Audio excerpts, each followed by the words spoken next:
I mean, Graeme was so hardworking. He went through all of the first responders evidence that the New York Times had managed to make public. And, there were something like 140 people saying, we heard explosions, we saw bombs, we saw, et cetera, et cetera, et cetera. So he published that. He published evidence relating to the seismic evidence of what had happened. He did, along with scientific and engineering colleagues, scrupulous analyses of all of the video evidence to demonstrate that the claims being made as to how the towers had collapsed were totally fraudulent. And he published that superb book on the anthrax attacks with Clarity Press, which just nails it, because it's all there. The evidence that the people who did the anthrax attacks were pretending that it was jihadi bullshit. And so what Graeme established was this body of material that was just rock solid. And he was also instrumental in organizing in 2010, or was it 2011, the Toronto 9/11 hearings. And I was very flattered to be invited to be one of the moderators of that event, which I thought was very important. And of course, we had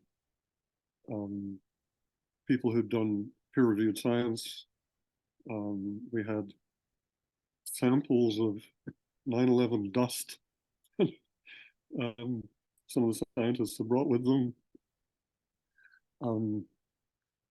And I think part of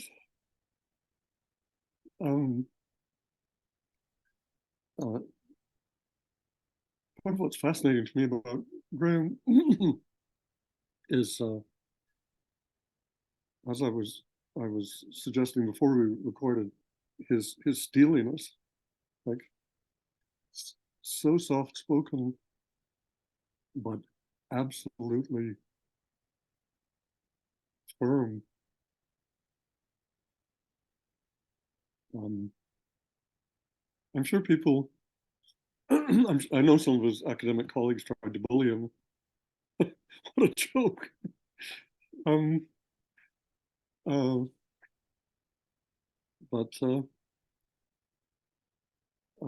He was also extremely funny, very secretive. He did his Harvard Ph.D. on ancient Pali scriptures, and wrote fiction, which was taken up by the educational system in India, because they were eager to have contemporary fiction written by people who understood ancient Indian traditions. And so some of his fiction is in very, very widely used school texts. He wrote hilarious short film scripts, like really, really witty.